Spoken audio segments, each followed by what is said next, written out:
Students, आज हम बात करने वाले हैं क्लास 10 सीबीएसई बोर्ड की बुक फर्स्ट फ्लाइट की एक बहुत ही important chapter two stories about flying के बारे में, जिसके अंदर दो अलग अलग चैप्टर हैं। फर्स्ट चैप्टर है हिज फर्स्ट फ्लाइट, जिसे लिखा है लियाम फ्लैटी ने, और सेकंड चैप्टर है द ब्लैक एरोप्लेन, जिसे लिखा है फ्रेडरिक फ्रॉस्ट ने।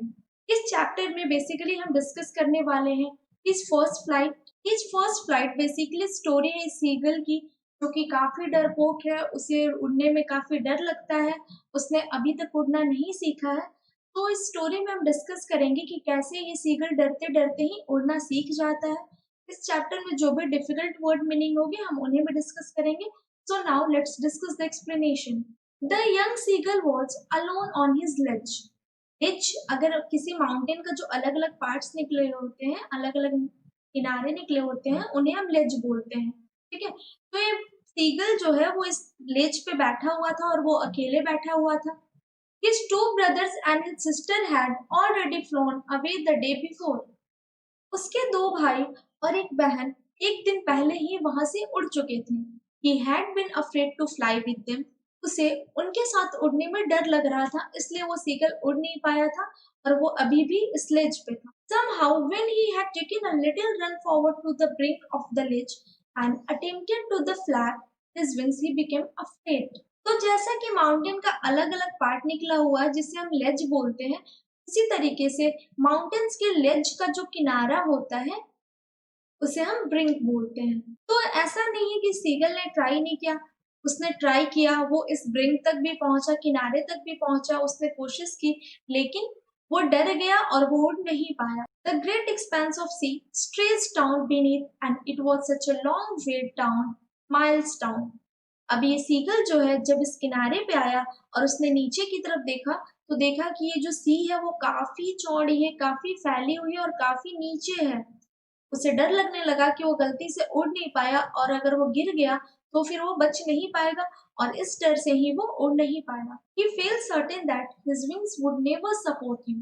अब उसे ये लगने लगा कि उसकी जो विंग्स है, उसके जो पंख है, उसका सपोर्ट नहीं करने वाले हैं, यानी कि उसे उड़ने नहीं देने वाले हैं।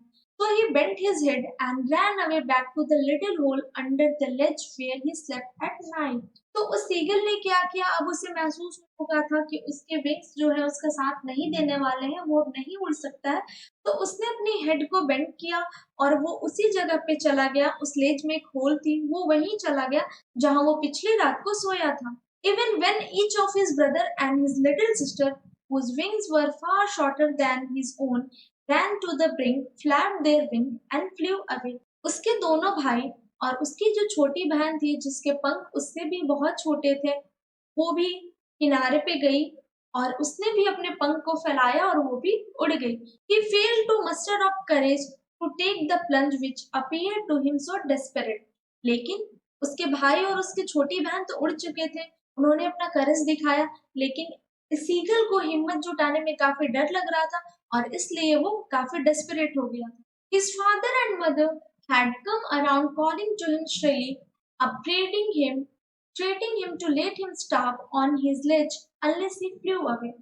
अब क्या हुआ कि जब ये उड़ नहीं पा रहा था तो उसके मम्मी पापा को अब ये चीज बुरा लग रहा था कि सारे बच्चे जो है वो उड़ चुके हैं और ये कोशिश नहीं कर रहा, अब उन्हें भी गुस्सा आ रहा था।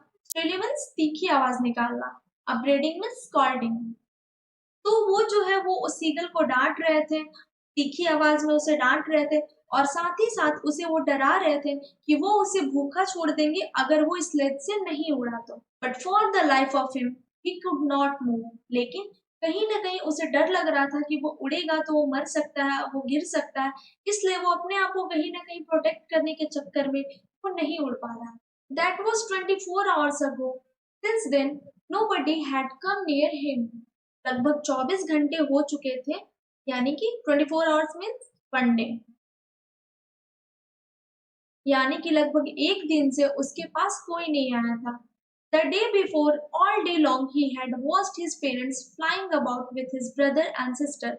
एक दिन पहले उसने देखा कि पूरे दिन उसके मम्मी पापा जो है वो देख रहे थे कि कैसे उसके भाई बहन फ्लाई कर रहे हैं।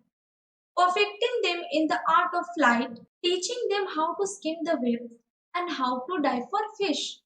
Skim means किसी सरफेस के ऊपर चलने को हम स्किम बोलते हैं। तो यहाँ पे जो सरफेस है वो क्या है, वो तो सी है।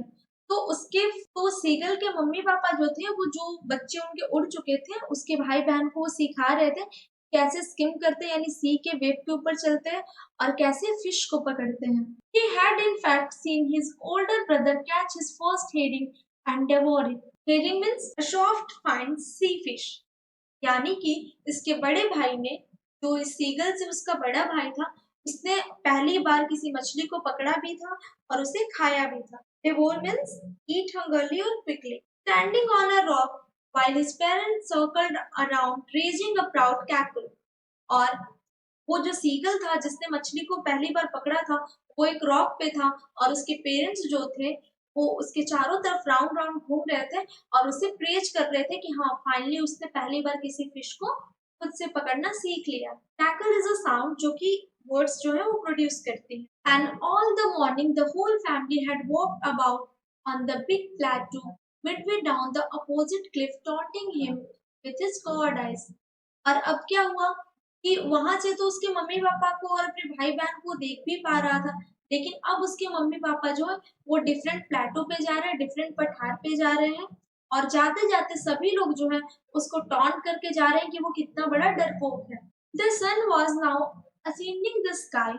सूरज जो है वो उग रहा था और उसकी जो रोशनी है वो काफी तेज हो रही थी, दैट मीन्स सूरज अब चढ़ रहा था। Blazing on his ledge that faced the south, और उसके लेज पे अब सूरज की रोशनी जो है वो काफी तेज आ रही थी।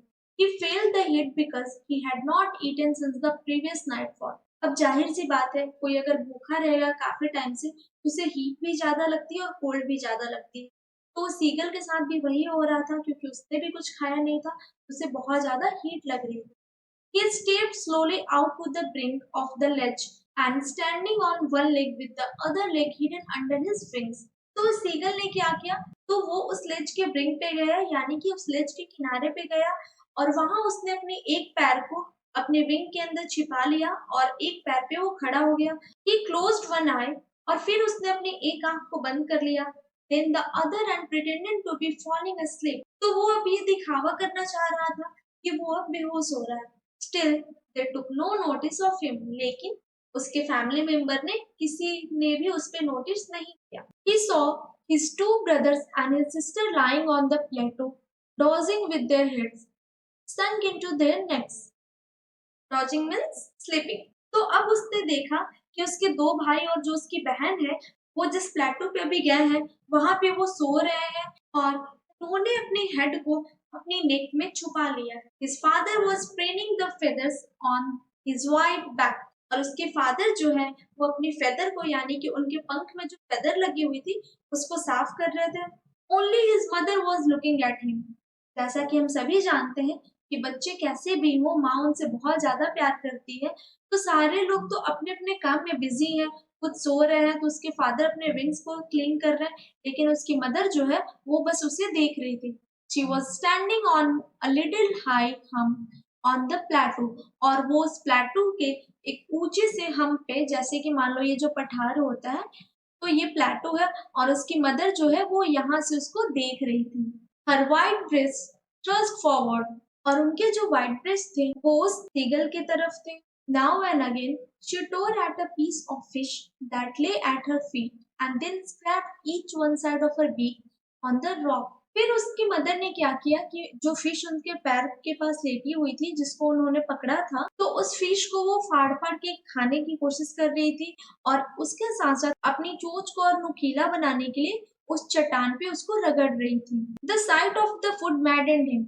उसे खाना बहुत पसंद था, तो जब उसने देखा कि उसकी माँ एक तो फिश खा रही है और इतने अच्छे से खा रही है, तो वो पागल हो उठा उसे खाने के लिए। How he love to tear food that way, और उसे पसंद था इस तरीके से खाने को फाड़ के खाना।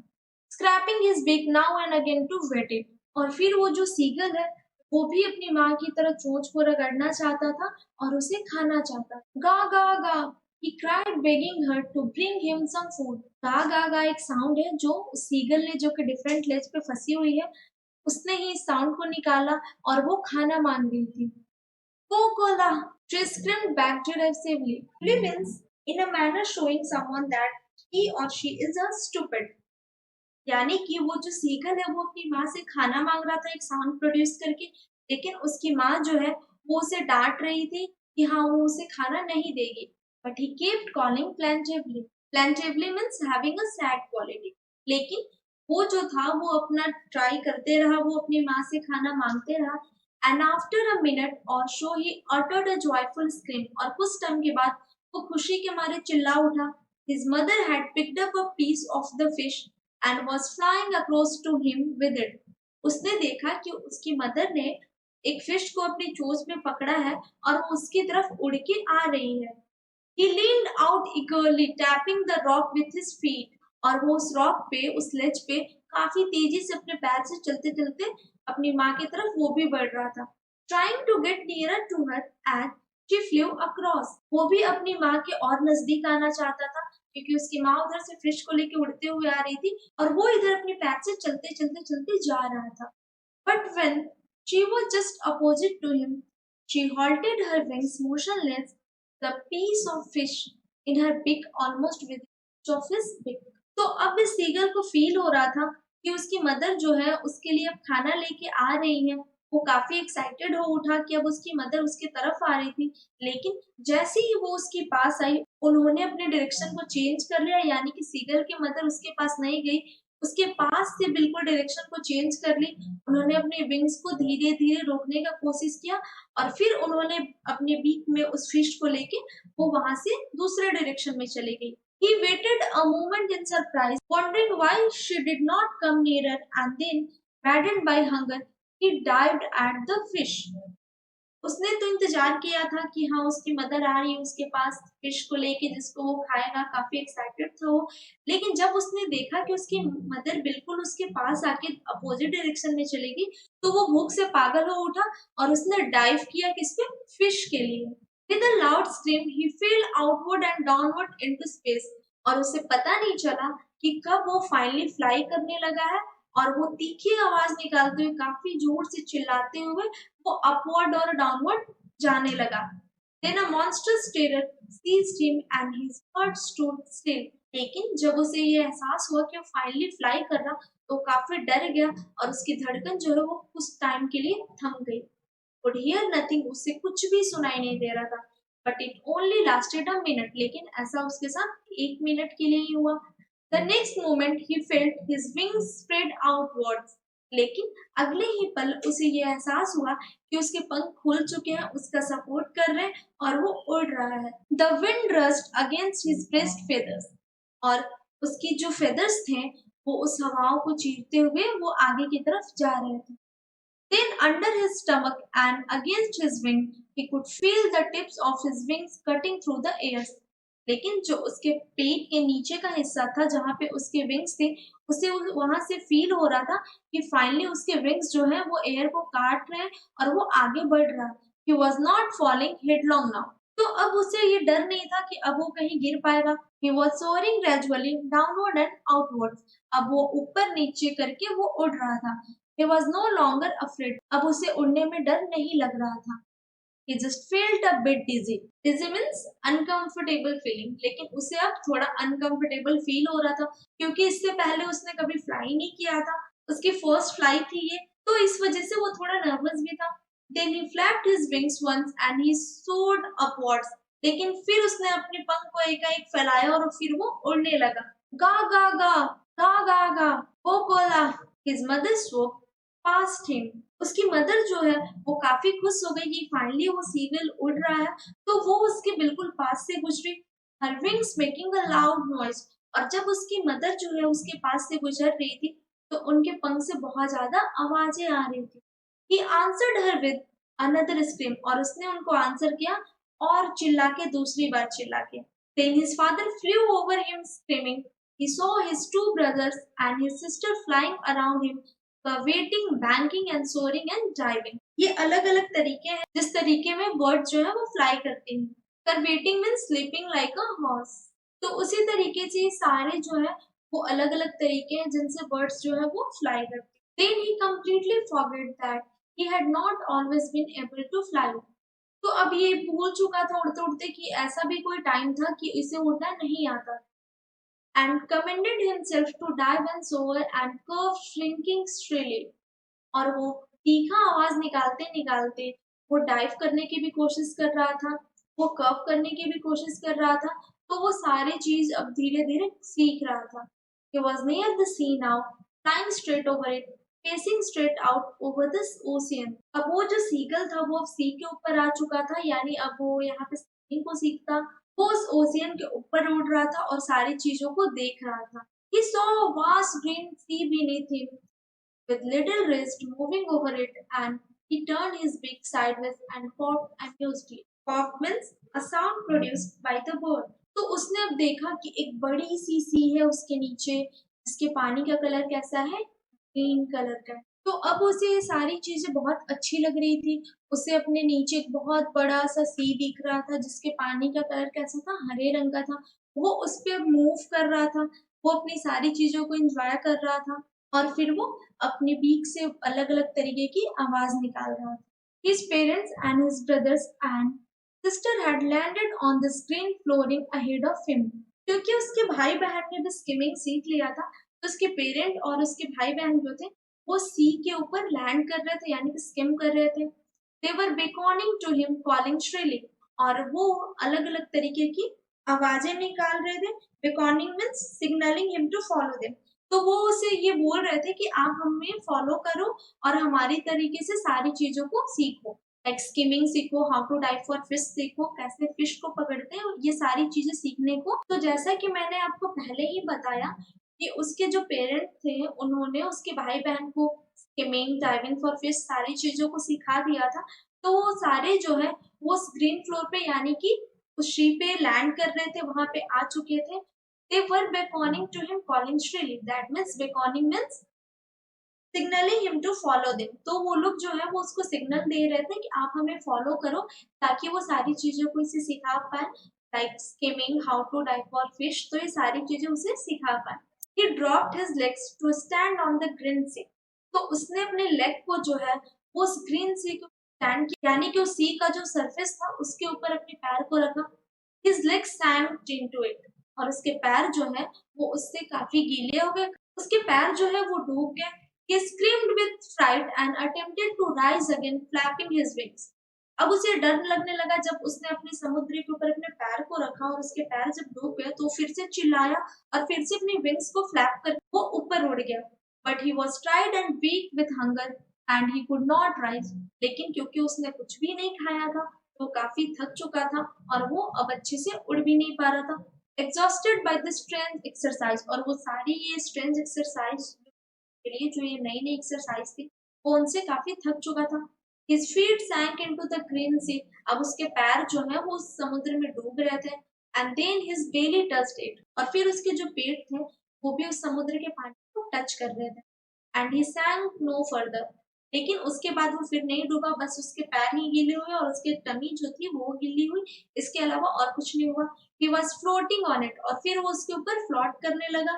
And around him his family was screaming, praising him, and their beaks were offering him scrap of dogfish. जब ये सब सारा कुछ कर रहा था तो उसके फैमिली जो थे वो उसके अराउंड थे, उसके आसपास थे, जो कि स्क्रीम कर रहे थे और उसे काफी प्रेज कर रहे थे. और वो अब रेडी था अपनी बिग से डॉगफिश को पकड़ने के लिए. He had made his first flight. और फाइनली उसने अपनी फर्स्ट फ्लाइट को पूरा किया और उसने उड़ना सीख लिया. सो स्टूडेंट्स, हमें इस स्टोरी से यही सीख मिलती है कि हम चाहे कितना भी डरे, लेकिन एक ना एक टाइम हमें उस डर से आगे बढ़ना होता है, तभी हमें जीत मिल सकती है. अगर ये सीगल हमेशा सोचते रहता कि हाँ वो बस सेफ रहना चाहता है, वो बस उस लेज पे ही रहना चाहता है, तो शायद ये कभी अपनी फर्स्ट फ्लाइट नहीं पूरी कर पाता और ना ही वो अपने फैमिली के करीब आ पाता. तो ऐसे सिचुएशंस हमारे लाइफ में ज़रूर आएँगे जहाँ हमें बहुत डर लगता है, लेकिन हमें उस डर का सामना करना चाहिए और आगे बढ़ना चाहिए. आई एम होपिंग दैट ये चैप्टर आपके लिए काफ़ी क्लियर होगा. So till then keep learning and keep studying. Thank